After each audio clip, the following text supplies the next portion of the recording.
bertata di atas pujian. Ku angkat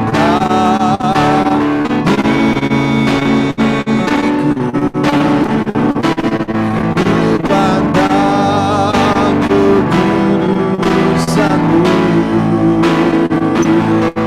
saat ku sembah, ku pujimu, ku rasakan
kasih Bapa, terima kasih Tuhan. Terima kasih buat hadirat-Mu, terima kasih buat Roh Kudus-Mu. Kami merasakan Tuhan hadir di tengah-tengah kehidupan kami. Terima kasih Bapa. Sebentar Tuhan, kami akan mendengarkan pengajaran daripada hamba-Mu. Urapi hamba-Mu, pakai hamba-Mu. Di setiap firman Tuhan yang disampaikan, yang dibagikan, setiap kami sungguh-sungguh dapat mengerti, memahami, dan firman itu bekerja dalam setiap hati kami, sehingga kehidupan kami semakin hari boleh semakin berubah, semakin berkenan di hadapan Tuhan, bahkan semakin Engkau pakai kami dengan dahsyat, dengan luar biasa Tuhan. Terima kasih Tuhan, urang setiap telinga hati kami, biar setiap kami boleh memberikan yang terbaik dalam mendengarkan firman-Mu. Kami boleh fokus dan konsentrasi sehingga setiap pengajaran hari ini kami dapat pahami dengan baik ya Tuhan. Terima kasih Tuhan, terima kasih Tuhan. Berkati hamba-Mu yang akan menyampaikan kebenaran firman-Mu Tuhan. Terpujilah Engkau. Inilah doa kami di dalam nama Tuhan Yesus Kristus. Kami berdoa dan mengucap syukur. Sama-sama kita katakan amin.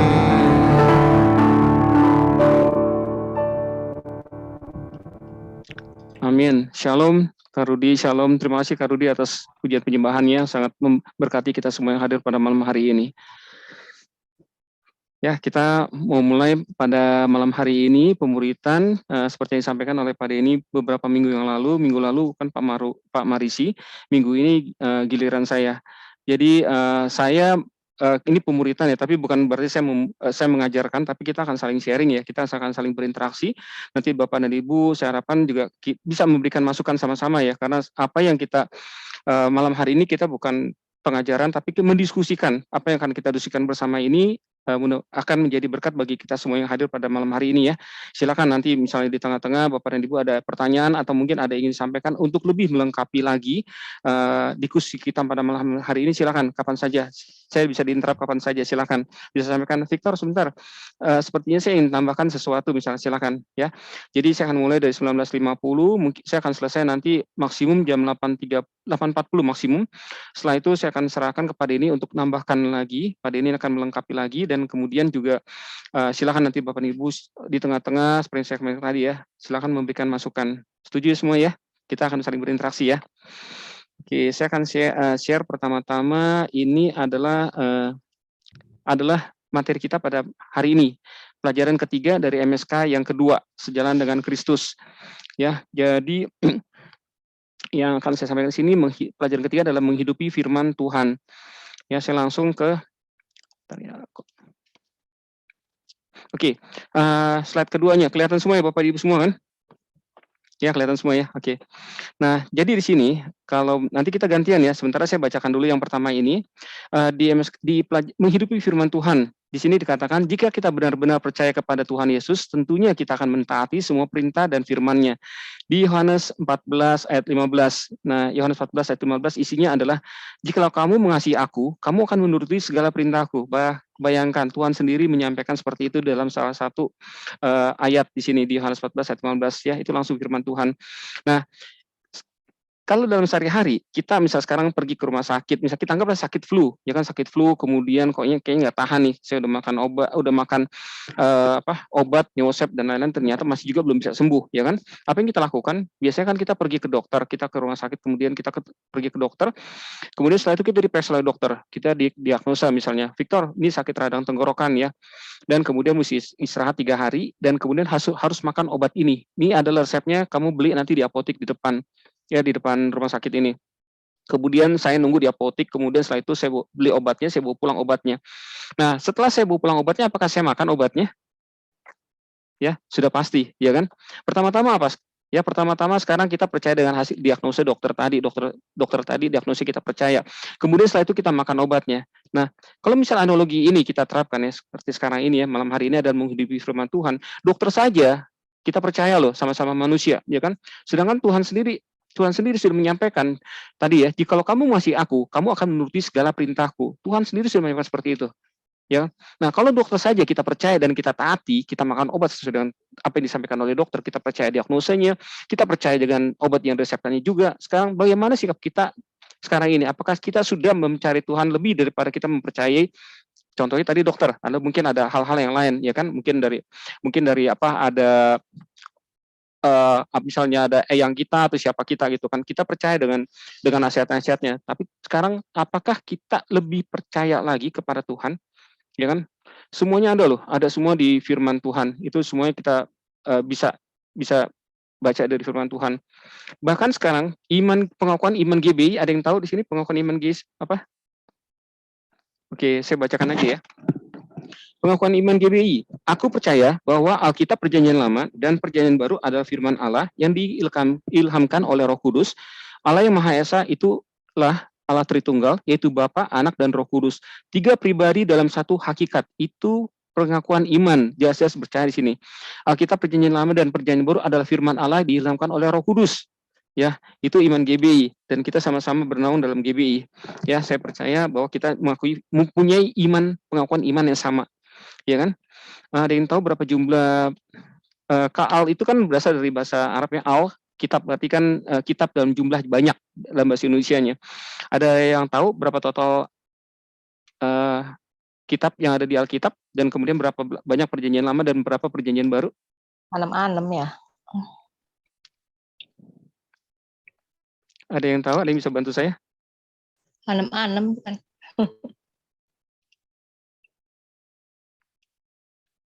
Ada yang bisa bantu saya? Ada berapa kitab yang ada di Alkitab, kemudian berapa perjanjian lama dan berapa perjanjian baru?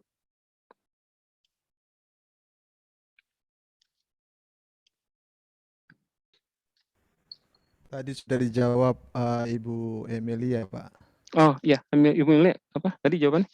Sorry. 66. 66 betul. Ya. Terus kemudian perjanjian lamanya? 39 sama 27. Puji Tuhan, betul sekali Bu Emilia. Terima kasih Bu Emilia.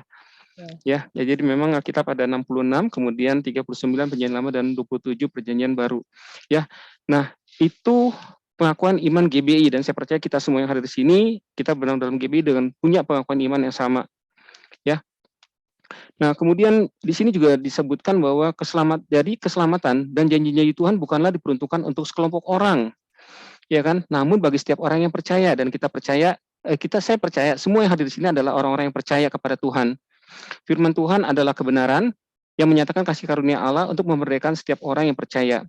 Ya, kalau di sini disampaikan juga ada salah satu ayat di sini 2 Timotius 3 ayat 16, segala tulisan yang diilhamkan Allah memang bermanfaat untuk mengajar, untuk menyatakan kesalahan, untuk memperbaiki kelakuan dan untuk mendidik orang dalam kebenaran. Itu jelas sekali, jadi semua udah lengkap tuh di situ di satu ayat-ayat 2 Timotius 3 ayat 16. Tulisan diilhamkan Allah yang ada di Alkitab semua itu bermanfaat untuk apa saja tadi? Pertama untuk mengajar, yang kedua untuk menyatakan kesalahan, dan ketiga untuk memperbaiki kelakuan, dan kemudian untuk mendidik orang dalam kebenaran. Ya, nah saya lanjut lagi ya, Bapak Ibu silakan ya kalau misalnya ini nambahkan ya. Saya lanjut lagi sekarang ke slide ini. Firman Tuhan memiliki kuasa. Di sini saya bacakan. Firman Tuhan memiliki kuasa yang mampu menurunkan setiap tembok-tembok pertahanan tradisi, falsafah, dan cara berpikir manusia menghambat karya keselamatan Kristus diberitakan. Di Roma 1 ayat 6. Ayatnya, kamu juga termasuk di antara mereka, kamu yang telah dipanggil menjadi milik Kristus. Ya, saya percaya kita semua di sini beragam suku yang hadir di sini ya, masing-masing punya tradisi yang berbeda-beda, ya kan? Nah, kalau misalnya kan kita tahu nih ya, kalau misalnya biasanya kalau minggu pertama itu gereja suka sepi ya, karena kan rata-rata teman-teman yang dari Sumatera Utara ada arisan keluarga, kemudian sama-sama kumpul di arisan keluarga tadi. Nah, minggu kedua baru ramai lagi. Itu salah satu tradisi ya. Dan kemudian ada tradisi-tradisi yang lain sih, misalnya tradisi dari yang Chinese sendiri kan punya tradisi yang beda-beda lagi. Nah, masing-masing kita dibawa dari keluarga kita memiliki tradisi-tradisi, kemudian dari keluarga kita tadi itu membawa sikap kita, kemudian cara kita berpikir, kemudian cara kita mengambil keputusan juga. Itu semuanya mempengaruhi semua dari tradisi itu, mempengaruhi semua dalam kita mengambil keputusan dalam sehari-harinya. Dan saya percaya setiap hari kita harus mengambil satu keputusan. Ya. Nah, tapi apakah tradisi ini bisa kita tahu ya, kita hidup dalam dunia yang penuh dosa ini. Nah, kalau misalnya kita mengikuti dunia, kemudian mengikuti tradisi tanpa memfilter bahwa kita sebenarnya anak-anak Tuhan, itu kita mungkin akan terbawa dengan cara-cara dunia. Saya kasih analogi mengenai ikan ya. Ikan kan hidup di air laut ya, yang penuh dengan garam. Tapi kenapa kok ikannya nggak asin ya? Ya kan? Kecuali kalau ikan asin ya, kita jemur kasih garam asin jadi kan. Nah, tapi kenapa sekarang ikan itu nggak asin gitu, walaupun dia hidup di laut? Ya kan? Karena apa? Karena ikan punya sel yang namanya itu ionsites yang memompa garam keluar dari tubuhnya. Nah, itu salah satu analoginya. Kita masing-masing sekarang kita punya firman Tuhan loh yang memiliki kuasa yang sangat luar biasa. Ya kan, di tengah-tengah dunia yang penuh dosa ini. Nah, kalau kita sekarang percaya dengan firman Tuhan, kemudian kita selalu baca firman Tuhan, dan kemudian selalu kita membawa kebiasaan-kebiasaan yang baik ini berdasarkan semua firman-firman Tuhan, kita bisa nyingkirkan loh semua hal-hal yang sifatnya duniawi yang penuh dengan dosa ini. Ya, itu contoh analogi mengenai ikan. Kemudian saya kasih contoh lagi dengan parfum. Saya percaya semua kita di sini pasti pakai parfum semua kan. Parfum itu diciptakan sejak tahun 2000 sebelum Masehi di waktu zaman Mesir kuno. Masing-masing parfum itu memiliki aroma yang berbeda-beda, ya kan? Kenapa saya bilang berbeda-beda? Bisa jadi satu parfum dengan merek yang sama, aroma yang sama, tapi begitu disemprotkan ke tubuh saya, kemudian juga mungkin selanjutnya mungkin dengan parfum yang sama semprotkan ke tubuh Kak Rudi misalnya. Nah, itu aromanya bisa beda. Yang pasti Kak Rudi pasti lebih wangi, ya nggak? Ya Kak Rudi ya, ya kan? Nah, kenapa? Karena masing-masing itu keringat saya itu beda dengan keringatnya Kak Rudi, ya kan? Nah, kubu saya juga beda dengan tubuhnya Kak Rudi, ya kan? Yang pasti Kak Rudi jadi lebih wangi daripada saya. Nah, bagaimana sekarang? Betul ya Kak Rudi? nah, nah, jadi kedua analogi ini saya mau gambarkan ya, kita masing-masing punya tradisi yang berbeda-beda dan kita semua hidup di dunia yang sama. Ya, dunia sama, dunia apa? Dunia yang penuh dosa ini. Nah, bagaimana cara kita bersikap? Bagaimana cara kita mengambil keputusan? Bagaimana cara kita berpikir? Ya kan? Dalam sehari-hari supaya kita nggak terbawa ke dunia ini. Ya, dengan cara apa? Dengan cara membaca firman Tuhan dan menghidupi firman Tuhan. Ya. Nah, habis ini setelah ini saya akan banyak minta Bapak dan Ibu untuk berinteraksi yang tadi ya. Nah, kemudian slide yang berikut di sini sebutkan sebagai firman Tuhan mencipta. Saya boleh minta tolong Bu Rini bacakan, kemudian simpulkan 1-2 menit, Bu. Silakan, Bu. Ya, baik Pak. Firman Tuhan memiliki kuasa karena firman Tuhan mencipta, ada di Ibrani 11 ayat 3 dan Yohanes 8 ayat 12. Baca Pak. Nggak apa-apa, nanti saya bantu. Oke, baik. Keputusan untuk mempercayai firman Tuhan berarti mengakses langsung kepada kekuatan janji Allah yang sanggup menciptakan hal-hal yang benar dalam hidup kita. Mukjizat dan pertolongan Tuhan yang supranatural akan menyertai setiap langkah orang yang menaati firman Tuhan. Kemudian yang itu dulu, Bu. Nggak apa-apa. Oh ya, dulu. Yang ada, silakan simpulkan, Bu.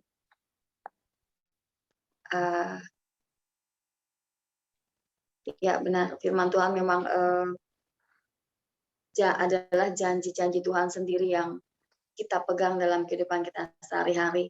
Karena dengan firman Tuhan itu memberi kita kekuatan. Bahkan di tengah kesesakan kita, firman Tuhanlah yang memberikan kita pengharapan baru. Dan biasanya ketika saya sendiri dalam pergumulan gitu, saya senantiasa membaca atau memperkatakan hal-hal atau firman Tuhan yang membangkitkan soul saya gitu, roh saya gitu, supaya saya tidak semakin mengalami kesesakan, tapi saya mengalami suatu kekuatan baru. Dan ketika saya perkatakan dengan iman, apalagi seperti sesuatu yang benar-benar kita ingin mengalami mukjizat, puji Tuhannya itu Tuhan itu terjadi gitu bagi hidup saya.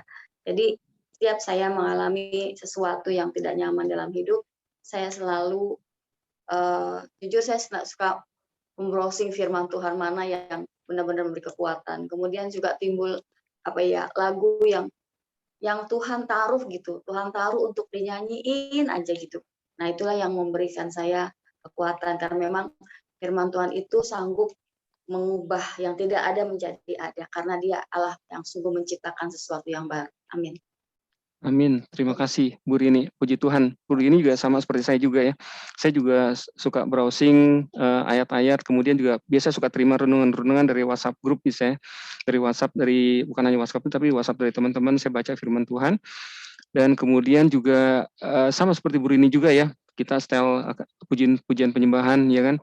Biasanya yang saya suka nempel itu lagu-lagu pujian Paniko gitu, walaupun lagunya lama-lama tapi nempel terus ya kan. Nah, kemudian biasanya saya ulang-ulang terus tuh. Ya kan, jadi kan di Spotify kan ada satu album Paniko, kemudian udah saya setel aja terus tuh nggak berhenti bisa berjam-jam. Kan, puji Tuhan ya, terima kasih Bu Rini. Nah kemudian berikut, Sama, Pak. terima kasih. Kemudian firman Tuhan yang tidak pernah gagal, saya boleh minta tolong Pak Dorison untuk bacakan, kemudian boleh simpulkan Pak.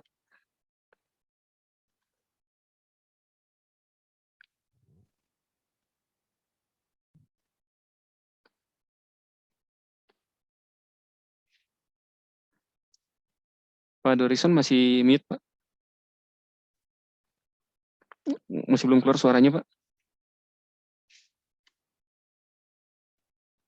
Belum keluar suaranya Pak.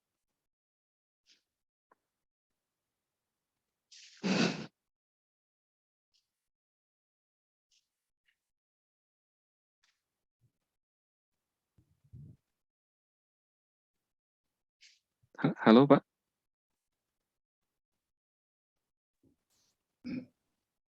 Halo Pak Dorison. Oke, Pak Dorison. Di speakernya, di speaker kali di speaker ininya Pak. Di speaker coba speakernya. Di speaker headsetnya. Iya, coba di situ. Itu udah unmute itu. Tes. Belum Pak. Belum. Nah, udah kelihatan. Oke, silakan Pak.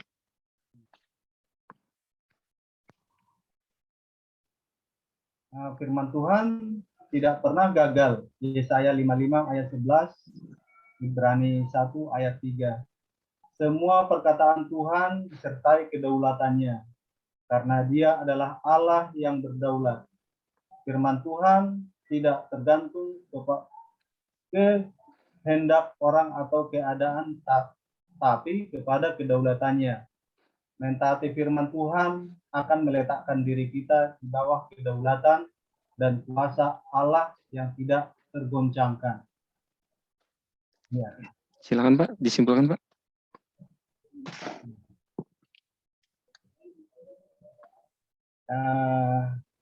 Semua perkataan Tuhan disertai kedaulatannya, ya memang benar ya kalau kita selalu mengandalkan kebenaran, memperbuat segala yang baik, pasti ada kuasa kedaulatan di dalam hidup ini, karena ya Allah berdaulat di dalam pribadi kita sendiri, pribadi saya sendiri. Jadi tergantung kehidupan saya. Nah, jika kehidupan saya ada kelalaian, ya pasti ada muncul sesuatu yang kurang di dalam diri saya. Tetapi di sini kedaulatannya itu mentaati firman Tuhan.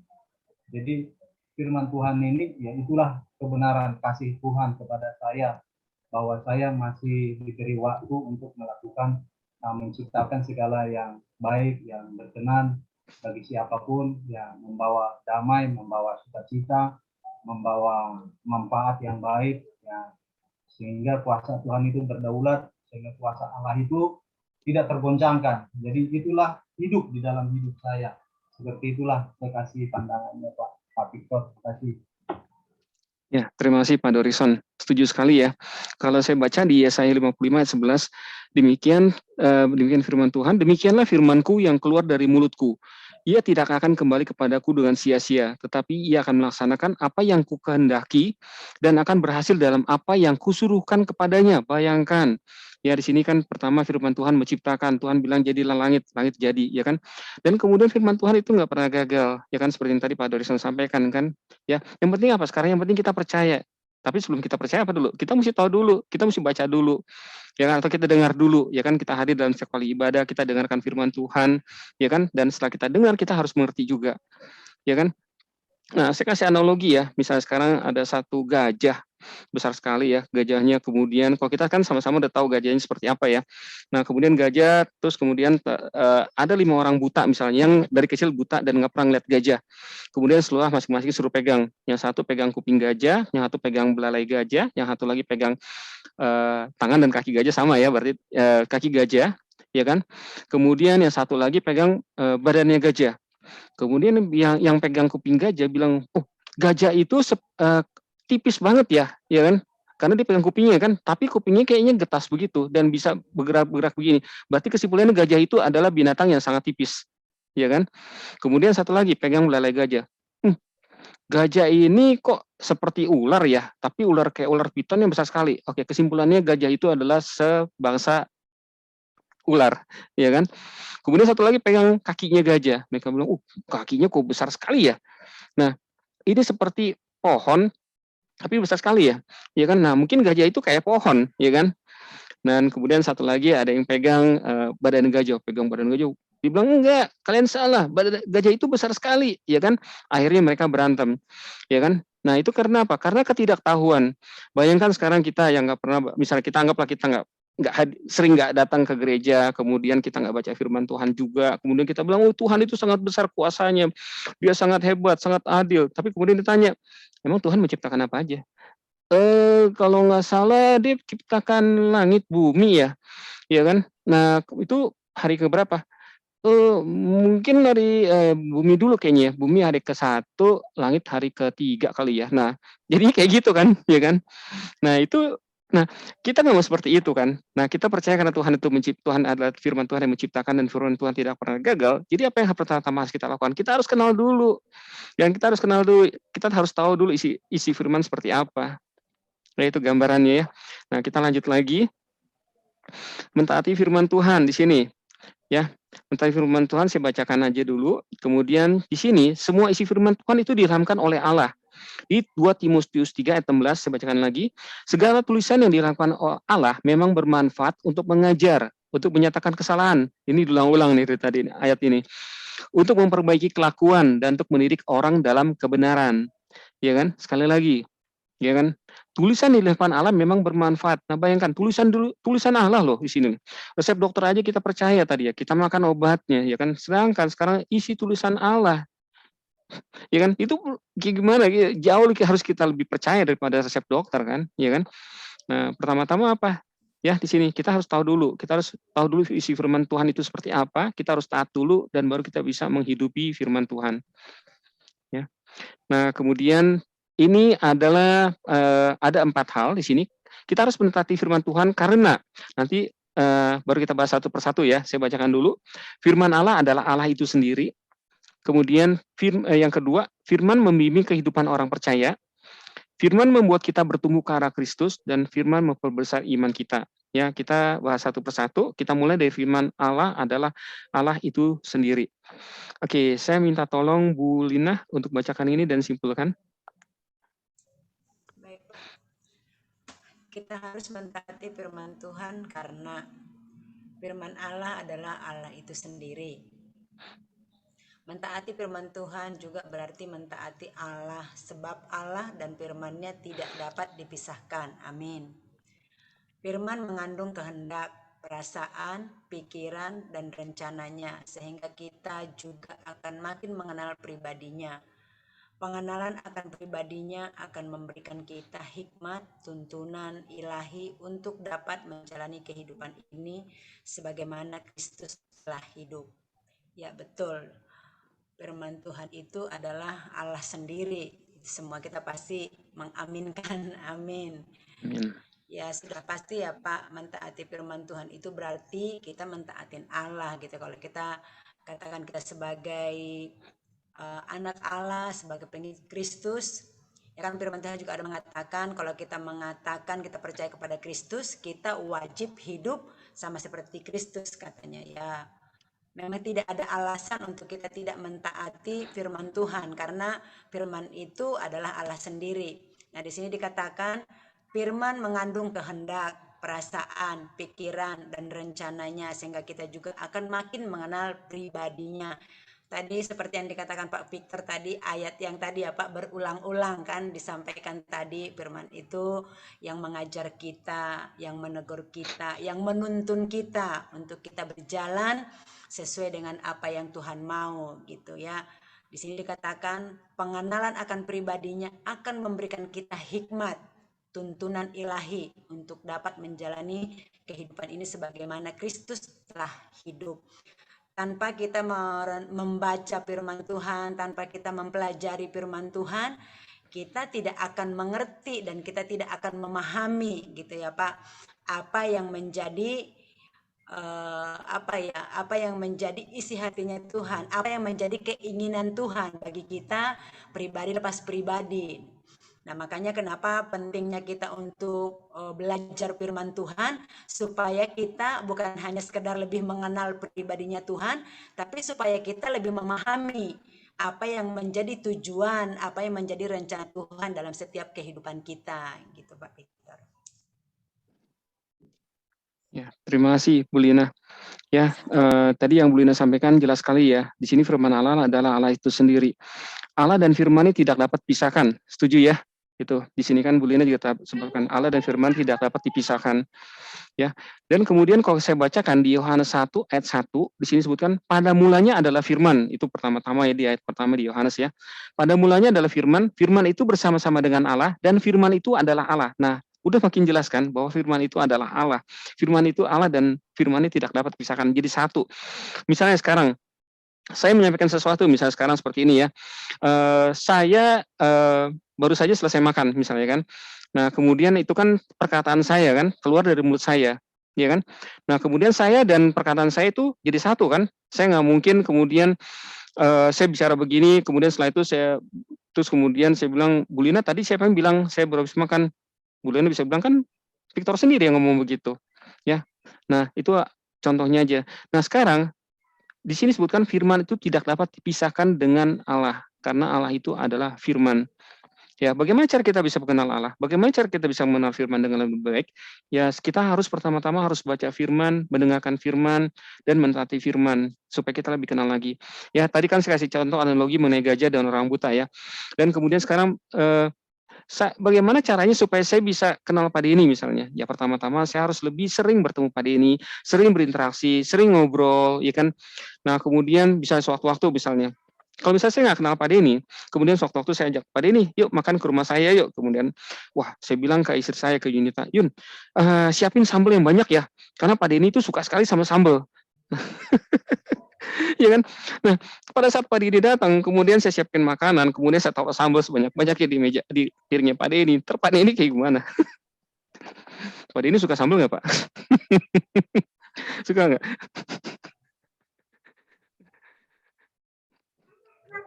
Pak Denny suka sambal nggak Pak? Saya kasih sambal. Suka kalau cuma satu, cabai, dua, lebih dari dua, nggak kuat ya kepedesan. Nah itu, ya kan? Saya tahu Pak Denny itu nggak suka sambal, ya kan? Berapa kali kita makan bareng, kita jalan-jalan bareng, ya kan? Bahkan saya makan sama Pak Denny sampai ke Jogja. Kita berapa kali udah ke Jogja Pak ya? Bareng-bareng makan kan. Dan saya selalu perhatikan Pak Denny itu kalau misalnya ngeliat sambal itu disingkirin duluan. Nah, ya kan? Nah, pada saat nanti saya ngundang Pak Denny makan lagi, setelah saya kenal Pak Denny tadi, sering makan bareng, sering jalan-jalan bareng, saya tahu Pak Denny nggak suka sambal.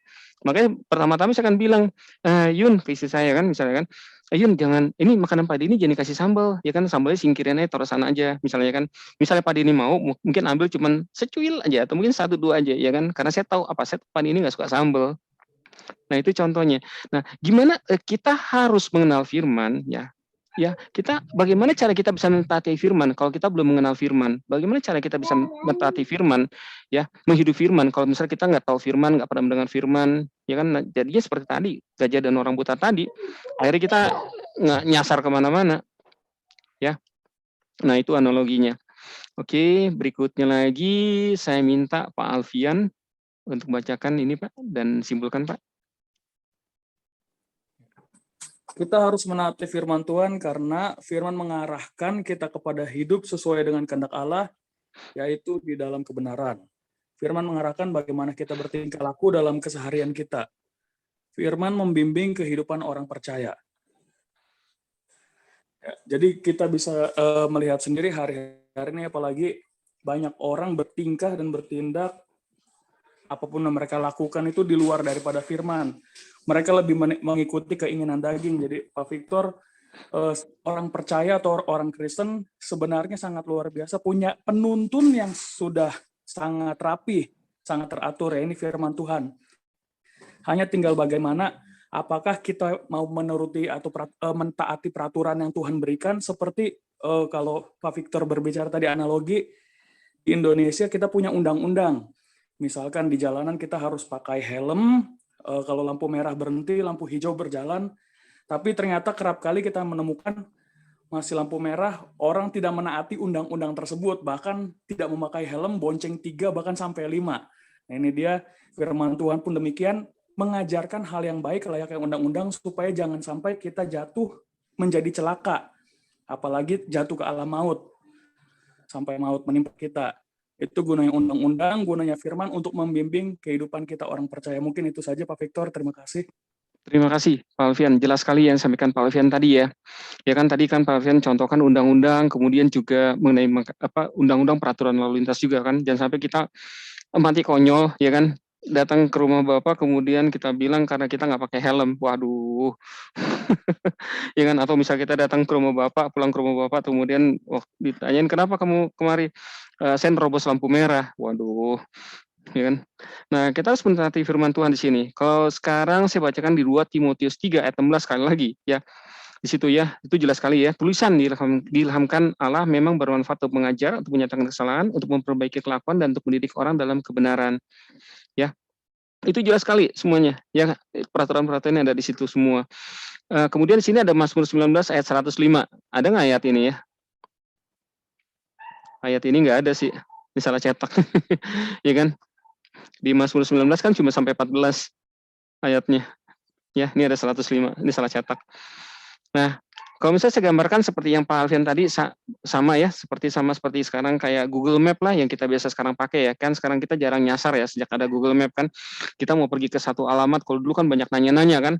Nanya-nanya, misalnya sekarang kita nanya ke misalnya nanya apalah, kan dulu kan misalnya kita paling gampang nanya ke tukang beca dulu kan, tukang beca, atau ojek ya kan, bisa tanya, Bang, kalau misalnya saya mau ke kelurahan, misalnya kelurahannya inilah Cikarang gitu, itu lewat mana? Mungkin dikasih tunjukin, nanti belok kiri, kemudian belok kiri lurus, kemudian belok kanan, lurus lagi, belok kiri lagi, lurus lagi, belok kanan, lurus lagi.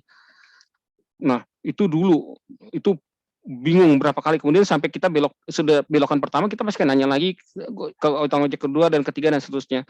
Tapi sekarang sudah ada Google Map, kita tinggal ngikuti saja dan kita bisa diarahkan sampai ke tujuan. Bahkan bukan hanya dekat-dekat cari kelurahan aja, sampai sekarang kita mau keluar kota kemanapun juga pakai Google Map bisa sampai. Ya, sekarang ini kan kita mau ke Surabaya, misalnya mau ke Lombok atau kemanapun juga lah. Sekarang pakai Google Map, dia akan turun kita. Itu yang cara yang paling gampang yang saya kita pakai ya. Nah, bagaimana dengan firman Tuhan sendiri?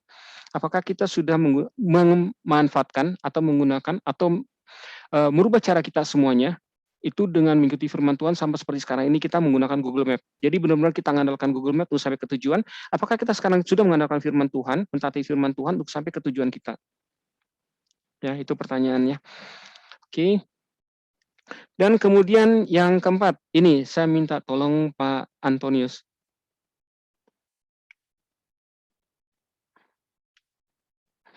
Halo, shalom Pak Victor. Pak Victor, saya tuh ada di kendaraan, lu nggak bawa kacamata. Waduh, ya. Jangan. Jangan Pak. Saya ada Serpong di Jakarta sih. Oke. Jangan sambil nyetir. Terima kasih Pak Antonius. Sama-sama, terima kasih Pak Victor. Tuhan berkati. Tuhan berkati. Oke, kalau gitu saya minta Kak Rudi.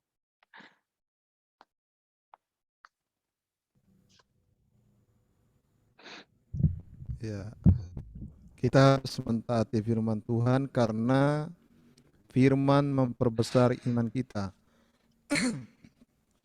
Saat kita mengaku beriman kepada Tuhan Yesus, bukti yang terlihat adalah mentaati firman-Nya, mentaati perintahnya. Semakin kita taat kepada firman, maka semakin iman kita bertumbuh. Salah satu bukti pertumbuhan iman adalah pada saat kita menghadapi masalah, pergumulan, persoalan, kita tidak menjadi tergoncang karena kita berpegang teguh kepada firman Tuhan yang menjanjikan kelegaan kepada kita. Matius 6 ayat 19 sampai 34. Amin. Silakan Kak Rudi, disimpulkan. Oh iya. Ya, ini betul ya. Firman itu memperbesar iman kita, khususnya pada saat kita menghadapi satu pergumulan, persoalan, disitulah ujian itu. Apakah kita benar-benar mempercayai firman-Nya? Apakah kita benar-benar beriman kepada Tuhan?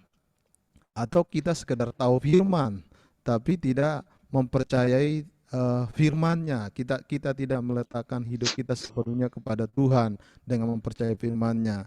Banyak orang tahu firman, tapi lebih besar hidup dalam kekhawatiran, ketakutan karena persoalan yang ada, sehingga mereka tidak bisa melihat, mengizinkan Tuhan bekerja dalam kehidupannya. Buat saya secara pribadi ini sangat betul ya, firman itu memperbesar iman kita. Ini pengalaman pribadi saya sebenarnya cukup banyak ini ya. Salah satunya saya dulu pernah sakit ya, khususnya saya pernah sakit. Saya sebagai hamba Tuhan, kalau khotbah itu rasanya gampang banget. Percaya Yesus pasti menyembuhkan, yang sakit pasti sembuh gitu kan. Rasanya itu gampang banget tuh. Apapun persoalanmu, apapun masalahmu, Tuhan pasti sanggup sembuhkan. Amin, amin gitu kan. Tapi begitu kita ngalami persoalan, bisa nggak kita mengimani, mempercayai firman-Nya dan percaya bahwa Tuhan pasti tolong kita. Waktu itu tantangan buat saya secara pribadi, tapi saya bergumul ya, saya minta kepada Tuhan. Bahkan waktu itu dokter sudah bilang kepada saya, kalau kamu nggak segera dioperasi, kamu nggak bakal lama umurmu, kamu akan cepat mati. Dia bilang gitu. Wah, ini intimidasi buat saya, intimidasi buat saya. Nah, tapi saya belajar mempercayai firman Tuhan. Saya belajar meyakini firman Tuhan. Akhirnya saya bilang kepada dokter itu, ya izinkan saya dok berpikir, nanti saya kabarin lagi. Akhirnya saya cuma dikasih beberapa obat, resep obat ya. Dia bilang ini cuma penenang doang ya, tapi harus segera dioperasi. Dia bilang gitu. Iya dok, saya bilang gitu. Akhirnya saya balik ke Cikampek, saya bergumul, saya berdoa. Tiba-tiba Tuhan kasih saya firman Tuhan, yaitu Roma 8 ayat 11. Jadi saya dapat pencerahan lewat firman Tuhan ini. Saya perkatakan firman Tuhan, Yesus saja yang sudah mati dikubur bisa dibangkitkan oleh Roh Allah. Saya belum mati, saya masih hidup. Yang mati aja bisa dibangkitkan oleh Roh Allah. Saya belum mati, saya masih hidup. Jangan takut. Sepertinya ada firman Tuhan seperti itu. Kamu pasti bisa sembuh gitu. Akhirnya saya perkatakan. Memang nggak instan ya, itu ujian buat kita. Begitu saya bilang amin, nggak berubah kok, masih tetap sakit, masih kondisinya sama gitu ya kan. Tapi saya tetap perkatakan, puji Tuhan, kurang lebih sebulan itu saya ngalami mujizat Tuhan, saya sembuh. Sampai saat ini saya pulih. Sebenarnya banyak ya kisah-kisah yang Tuhan kasih kepada saya ngalami mujizat. Dan itu salah satunya. Itu benar ya, kalau kita punya persoalan,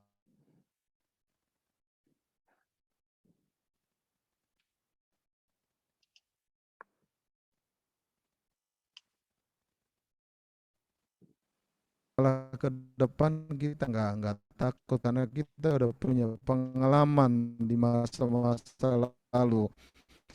Kalau saat ini Tuhan tolong, saya percaya Tuhan, masalah saya saat ini juga pasti Tuhan akan.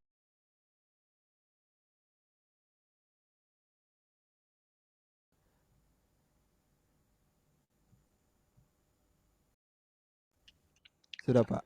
Oke, ya, sorry. Terima kasih, Kak Rudi. Saya baca ya, tadi Roma 8 ayat 11 ya. Dan jika roh Dia yang telah membangkitkan Yesus dari antara orang mati, diam di dalam kamu, maka Ia yang telah membangkitkan Kristus Yesus dari antara orang mati akan menghidupkan juga tubuhmu yang fana itu oleh rohnya yang diam di dalam kamu. Itu ayatnya ya? Iya Pak, betul Pak. Oke, puji Tuhan. Jadi Kak Rudi sudah mendapat ayat yang sangat-sangat spesial ya di sini ya, yang menguatkan sekali ya, ya kan. Nah, saya percaya bahwa masing-masing dari kita pasti punya ayatnya yang khusus sendiri-sendiri kan, punya pengalaman rohani seperti yang Kak Rudi sampaikan tadi. Dan saya percaya ayat-ayat yang sudah ada yang ayat khusus yang masuk ke dalam ya diilhami ke kita seperti Kak Rudi tadi kan, mendapat ayat khusus dari Tuhan kan, itu yang akan menjadi kekuatan tersendiri buat kita semua ya kan. Dan sampai sekarang Kak Rudi diberikan kesehatan yang sempurna kan, puji Tuhan ya, semakin sehat dan semakin kuat dan siap melayani Tuhan terus ya. Amin. Oke. Dan kemudian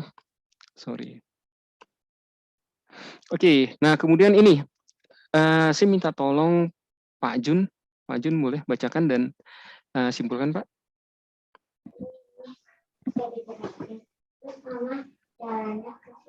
Ya Pak, Shalom. Saya bacakan ya Pak. Kenapa kita harus menaati firman Tuhan?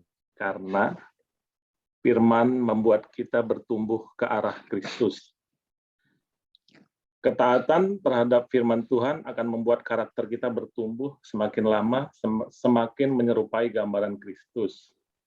Di dalam Kristus kita mendapat kekuatan, damai sejahtera, sukacita yang Allah berikan yang berbeda dari apa yang ditawarkan dunia.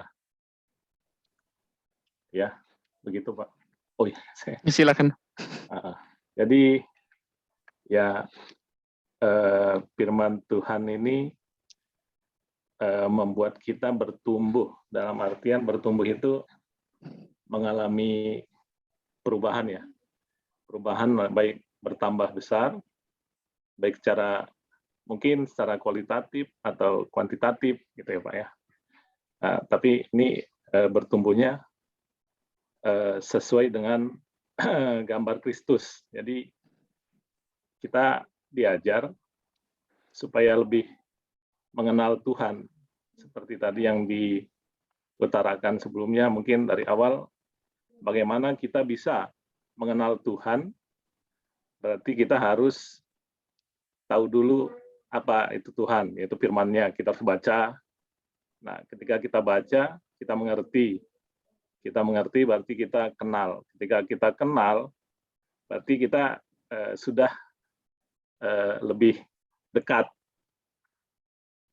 Kalau kita sudah dekat, berarti kita sudah tahulah Tuhan itu seperti apa gitu kan.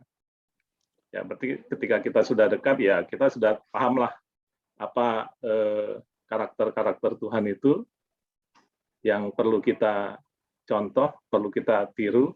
Nah, ketika kita semakin dekat dengan Tuhan, dengan mengenal firman Tuhan, nah itu akan membuat iman kita bertumbuh dewasa, yang tadinya dari mungkin iman kita yang seperti anak-anak, yang masih mengenal dunia, yang masih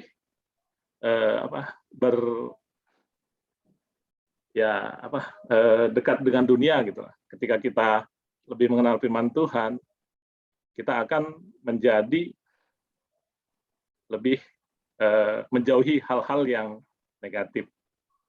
Dan iman kita bertambah, dan kita bisa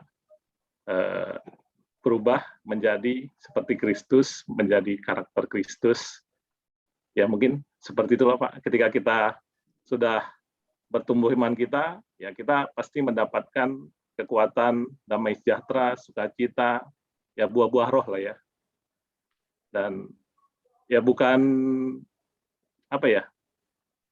ketika kita bertumbuh dengan Tuhan, kita tidak mengalami hal-hal yang artinya kita tidak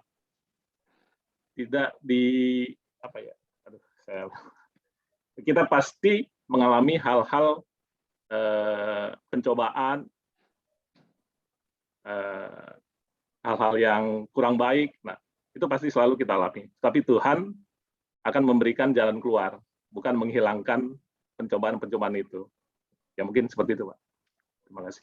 Terima kasih Pak Jun. Jadi yang saya catat tadi, pertama kita membaca, kemudian mengerti firman Tuhan, dan mengenal Tuhan lebih dekat, dan mengenal karakter-karakter Tuhan, sehingga kita bisa menghasilkan buah-buah roh. Ya kan tadi kemudian Pak Jun juga sampaikan kan pencobaan itu bukan berarti pencobaan itu dihilangkan, tapi pencobaan itu akan bisa lebih diringankan supaya kita bisa mengatasi semua pencobaan tadi. Ya itu bisa saya simpulkan dari yang Pak Jun sampaikan tadi ya Pak ya. Ya terima kasih Pak Jun. Semakin melengkapi kita semua. Terima kasih Pak Jun. Ya, kalau saya bacakan di sini di 1 Yohanes 22 ayat 3 sampai dengan 6, dan inilah adalah tandanya bahwa kita mengenal Allah, yaitu jikalau kita menuruti perintah-perintahnya. Barang siapa berkata, aku mengenal dia, tetapi ia tidak menuruti perintahnya, ia adalah seorang pendusta dan di dalamnya tidak ada kebenaran. Tetapi barang siapa menuruti firman-Nya, di dalam orang itu sungguh sudah sempurna kasih Allah. Dengan itulah kita ketahui bahwa kita ada di dalam Dia. Barang siapa mengatakan bahwa ia ada di dalam Dia, ia wajib hidup sama seperti Kristus telah hidup, seperti tadi yang Pak Jun sampaikan, ya kan? Menjadi seperti Kristus ya Pak ya. Ya itu salah satu modul yang sekarang kita diskusikan pada malam hari ini. Ya. Dan kemudian Oke, diskusi kelompok nih ya. Kemudian karena kita tinggal waktunya nggak panjang. Nah, kemudian saya boleh minta Atsel, boleh Sel? Coba Sel sampaikan kira-kira ada 2 poin di sini Sel. Iya, Pak. Satu, adakah kesulitan yang saudara alami dalam menaati firman Tuhan? Dan yang kedua, menurut saudara, apakah yang akan terjadi jika tidak menaati firman Tuhan? Ya, terima kasih Pak Fik. Maaf, saya baru gabung karena baru selesai kuliah.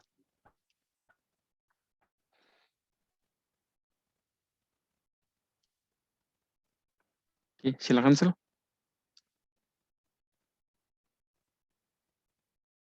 Halo, Atsel. Oke, nggak apa-apa. Asal baru selesai kuliah. Mungkin ada gangguan ini nih, gangguan koneksi kali ya, Sel ya. Halo, Atsel? Ya Pak. Halo. Oke, silakan Sel. Silakan Sel. Ya, ya bertolak dari kesaksian Kak Rudi tadi bahwa sebenarnya kesulitan mengiring Tuhan itu tergantung sejauh mana kita memahami tentang sebuah karya keselamatan.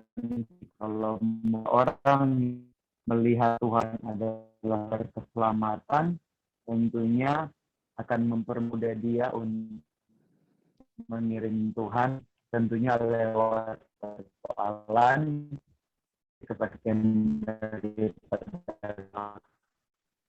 pengalaman membuat kita bersemangat dan susah mengatakan aku kalau dia tidak pernah mengalami cinta itu sendiri bersama dengan Tuhan. Itu yang pertama.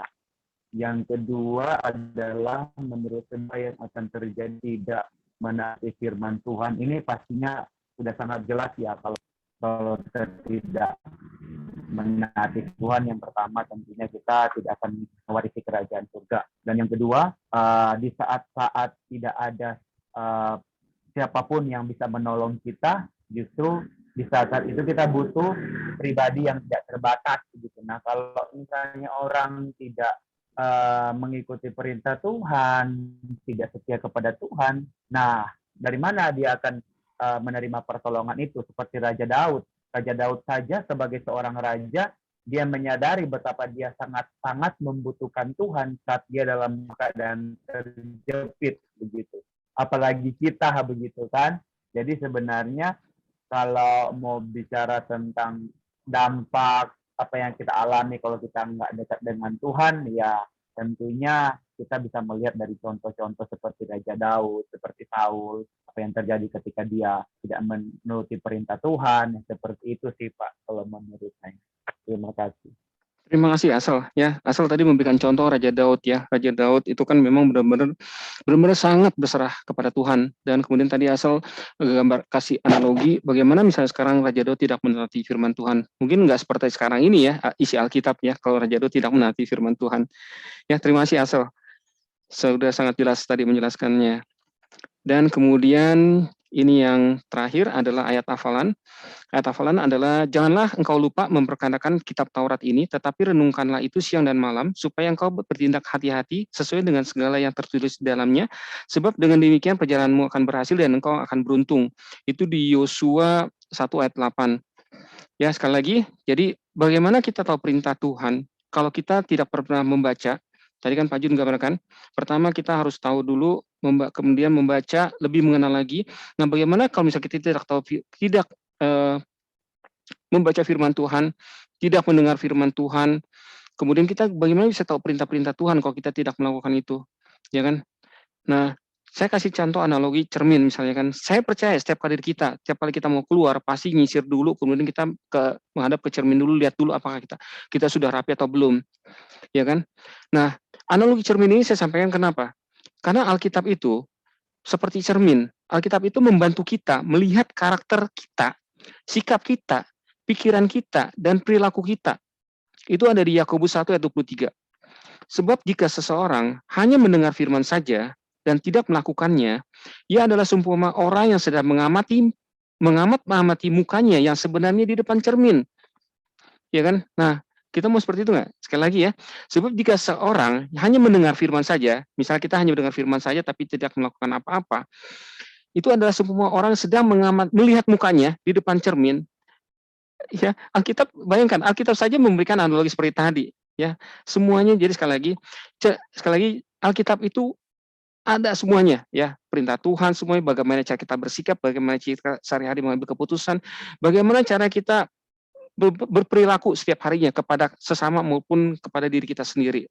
Sekali lagi, seperti cermin memantulkan rupa kita, demikianlah Alkitab menyingkapkan jati diri kita.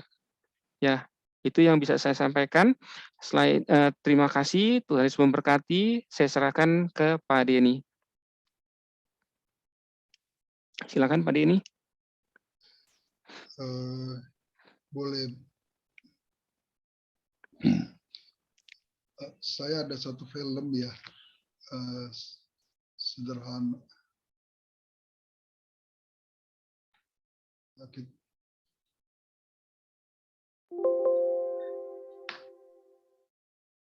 Kita lihat manfaat ya dari kita membaca firman Tuhan, manfaat praktis, tapi memang sini sudah teruji gitu ya.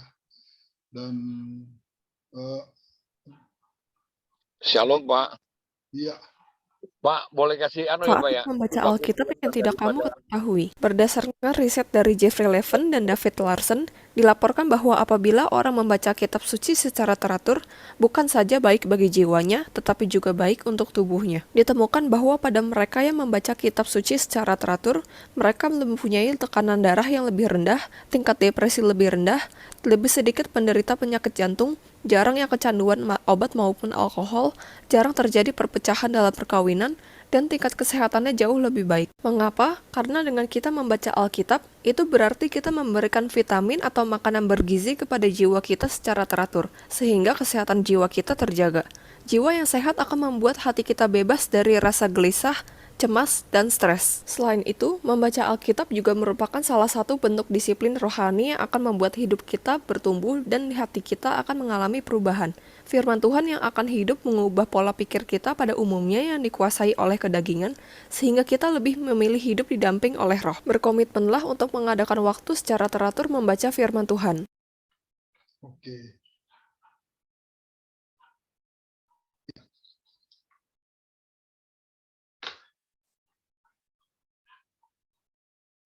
Ya, hari ini saya bersyukur ya kalau kita menyimak semua kesaksiannya luar biasa ya. Kesaksiannya luar biasa. Saya tangkap sih ya sebetulnya secara pribadi, saya percaya Bapak, Ibu semua yang hadir di sini sudah punya pengalaman ya. Ya, shalom Pak Antonius. Kenapa Pak Antonius? Enggak, tadi saya sedikit mau nanggapin yang Pak Victor udah nyampaikan tuh Pak. Boleh silakan.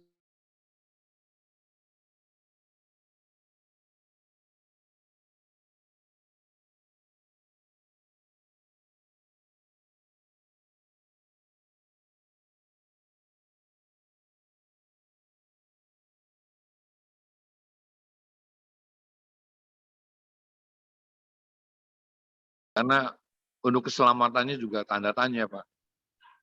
Karena di dalam firman Tuhan dikatakan di dalam Wahyu, itu orang bodoh itu dia akan adanya di pelataran, bukan di ruang kudus ataupun ruang maha kudus gitu.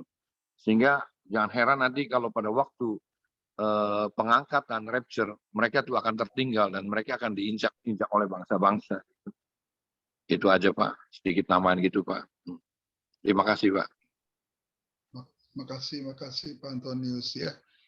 Jadi yang pertama lewat pemuritan ini kita semua belajar ya, secara pribadi belajar dengan cara apa? Belajar dengan mendengarkan. Terus dua juga belajar untuk belajar berbagi gitu satu sama lain. Nah di situ kita bertumbuh. Nah memang ini perlu ketekunan untuk kita belajar dengar. Tapi saya sering kali mendengar bapak-bapak ini luar biasa ya. Pengalamannya, kesaksian mungkin sederhana ya. Mulai dari Ibu Rini kan sampai Pak Antonius yang terakhir. Tapi saya percaya itu menguatkan kita semua.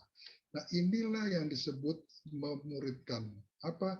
Sebuah proses di mana kita bisa berjalan bersama-sama, kita belajar bersama-sama. Kita juga harus belajar dari orang lain loh. Selain memang kita belajar dari Tuhan secara langsung ya. Tapi kita belajar lewat firman, kebenaran firman, lewat saudara-saudara, kesaksian teman-teman yang lain gitu. Nah, bicara pemuritan ini adalah bicara bagaimana kita membangun sebuah ya kan komunitas. Kalau kita belajar firman, kita punya pengalaman pribadi dengan Tuhan. Tadi Bapak Ibu semua saya sudah dengar kesaksiannya dari Ibu Rini ya. Firman Tuhan itu menguatkan ketika dia lemah, dia cari Tuhan, dia pegangan Tuhan, dan juga yang lain-lain. Oke, sekarang tahap yang kedua kita mau masuk. Bagaimana kita juga mulai kan memuridkan orang-orang di sekitar kita. Apa yang kita alami dengan Tuhan itu kita bisa bagikan sama orang lain gitu. Kebahagiaan kita bersama Tuhan, keindahan kita menikmati hadirat Tuhan, keindahan kita mengalami kasih Tuhan. Nah, sekarang kita bagi di dalam memuridkan orang lain di dalam komunitas kecil, di dalam pool. Gitu. Nah, di situ kita akan bisa melihat ya. Tadi aja ya. Orang itu bisa pegang gajah aja, orang buta bisa sudut pandangnya beda aja bisa mendefinisikan gajah beda-beda gitu. Nah demikian juga mungkin kita juga sama Tuhan juga bisa mendefinisikan Tuhan beda-beda, betul nggak? Tapi coba kalau orang itu semuanya yang matanya yang buta itu tiba-tiba matanya melek, semuanya pasti kompak satu suara gitu. Nah ketika demikian juga kalau kita masing-masing mau terbuka ya. Kita bisa berkumpul, bisa berinteraksi, bisa bareng berbagi. Tuhan juga pakai kita bertumbuh lewat, ya kan, maaf ya, gesekan sama dengan teman-teman kita. Si A, si B, ya kan, yang karakternya begini. Tuhan bisa pakai orang lain untuk memperbaiki, untuk memurnikan karakter kita gitu. Ya, inilah pentingnya pemberitaan. Jadi saya selalu menghimbau, ayo Bapak Ibu semua di tempat kita masing-masing, ayo kita bangun, kita mulai komunitas, kita memuridkan jiwa-jiwa yang lain, di kul-kul, ayo mulailah. Bahan kita udah banyak, ya kan? Saya bersyukur di sini ada Pak Victor, ada Pak Antonius, ada Pak Jun, ada Bu Rini, ada Kalina, ada Rudi, semua, ada Alfian yang masih muda nih, Laura ya, ayo kita belajar mulai memuridkan orang lain. Kalau mau bahan, oke, kita punya bahan. Kita siap bikin bagi bahan. Ketika kita mulai memuridkan, bukan berarti kita lebih pintar loh. Ya, ini pemuritan bukan bicara guru sama murid, tapi bicara soal bagaimana kita ingin serupa jadi Kristus bersama-sama. Gitu. Ya mungkin hari ini Pak Victor ngajar, Pak Victor lebih punya pengalaman dulu. Gitu. Ya sudah, saya belajar dari Pak Victor. Saya bertumbuh lah nih, nanti saya bertumbuh bersama-sama Pak Victor supaya apa kita jadi serupa dengan Kristus gitu. Ya, ini proses. Sekali lagi terima kasih Pak Victor yang luar biasa. Terima kasih Bapak Ibu semua ya, sharingnya yang luar biasa gitu. Ayo maju terus ya. Kita menyelesaikan apa yang menjadi kehendak Tuhan. yaitu menyelesaikan amanat agung sebelum Tuhan Yesus datang. Apa itu amanat agung? Menjadikan semua bangsa atau orang-orang di sekitar kita aja, anggota kuil kita aja, 3 orang, 2 orang, jadi murid. Kita sudah melakukan kehendak Tuhan. Ya. Nggak usah semua bangsa, nggak mampu kita. 3 orang aja, 4 orang saja, 5 orang saja.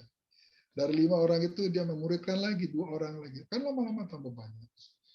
Ya, dengan demikian kita semua melakukan kehendak Tuhan pada zaman ini.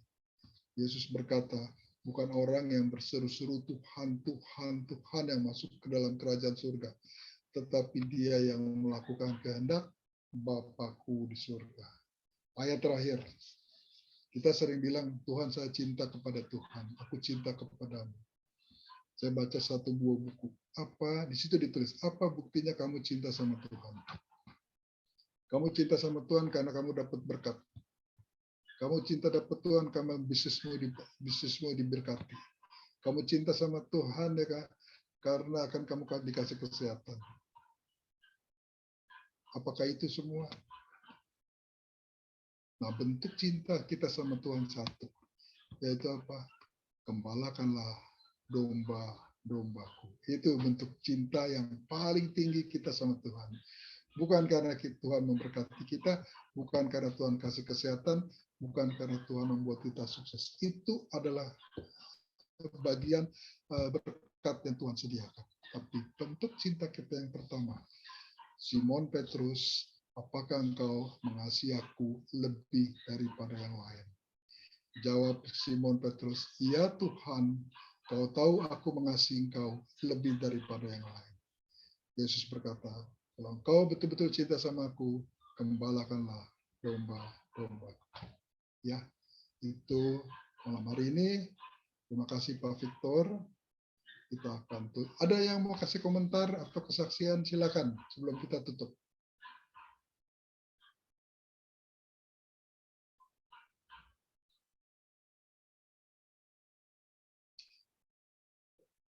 Kalau nggak ada, Pak Jun bisa tutup doa ya Pak Jun ya. Pak Antonius lagi di mobil soalnya. Ya Pak Jun, nanti saya doa berkat ya. Oke. Mari kita berdoa. Kami ucap syukur Tuhan atas malam hari ini Tuhan Yesus, atas pemuritan yang rutin kami lakukan Tuhan, melalui pembimbing-pembimbing kami Tuhan Yesus. Terima kasih Tuhan, banyak hal yang kami dapatkan, terlebih malam hari ini Tuhan, Kau mengajar kami Tuhan, untuk bisa kami menaati firman-Mu Tuhan. Ketika kami menaati firman-Mu Tuhan, kami lebih mengenal Engkau Tuhan. Dan Engkau mengajar kami Tuhan, supaya lebih lagi Tuhan bisa membaca firman-Mu Tuhan, melakukan firman-Mu Tuhan, sehingga kami Tuhan diajarkan karakter-karakter-Mu Tuhan Yesus. Kami bisa menjadi berkat Tuhan, dan kami bisa menjadi terang dimanapun kami berada Tuhan Yesus. Terima kasih Tuhan, Engkau berkati Pak Victor yang sudah menjelaskan begitu luar biasa Tuhan. Memimpin begitu dahsyatnya Tuhan, Engkau senantiasa berkati hamba-Mu Tuhan Yesus. Tambahkan hikmatnya Tuhan. Engkau bukakan lagi Tuhan, apalagi rencana-Mu bagi kehidupannya Tuhan. Sebagai pemimpin Tuhan Yesus, senantiasa berkati juga Tuhan di dalam pekerjaan, keluarga Tuhan, mendidik anak-anaknya Tuhan Yesus. Engkau juga memberkati kami yang hadir saat ini Tuhan Yesus. Biarlah firman yang kami dapat pada malam hari ini Tuhan, kami bisa melakukan di dalam setiap kehidupan kami Tuhan. Terima kasih Bapa, Engkau telah berkarya di dalam kehidupan kami. Kami juga berserah Tuhan setelah pemuritan ini Tuhan Yesus, Engkau yang memimpin kehidupan kami selanjutnya Tuhan. Terima kasih Bapa, berkati juga pada Dani Tuhan, sebagai gembala kami Tuhan Yesus. Senantiasa Tuhan, Engkau berikan kesehatan Tuhan Yesus, menjadi pemimpin yang bisa mengajar, mendidik kami domba-dombanya Tuhan. Terima kasih Bapa, di dalam nama Tuhan Yesus kami berdoa dan mengucap syukur. Haleluya. Mari kita angkat tangan kita buka hati kita. Ya Bapa, berkatilah kami semua, para peserta, para murid Tuhan Yesus malam hari. Berkati hidup mereka, berkati keluarga mereka, berkati anak-anak mereka, usaha, pekerjaan, dan juga karir mereka. Berikan limpahkan kasih karunia anugerah, berikan kesehatan, lindungi daripada segala yang jahat. Biarlah anugerah Tuhan berlimpah-limpah atas kehidupan mereka. Dalam nama Yesus kami sudah berdoa. Amin. Terima kasih Pak Victor. Kita buka kamera dulu, kita foto bareng dulu ya. Foto bareng dulu. Pak Antonius. Saya foto ya. Yuk. Oke. Oke. Pak Samuel ada juga ya situ ya. Oke. 1, 2, 3. Oke. Sekali lagi ya. Sekali lagi. 1, 2, 3. Oke, terima kasih. Tuhan Yesus memberkati. Sampai minggu depan. Terima kasih Pak Antonius. Terima kasih Pak Denny. Terima kasih Pak Jun. Terima kasih Pak Samuel. Ya, terima kasih Bu Lina. Terima kasih Kak Rudi. Terima kasih Axel. Terima kasih Alfian. Pak Alfian, terima kasih.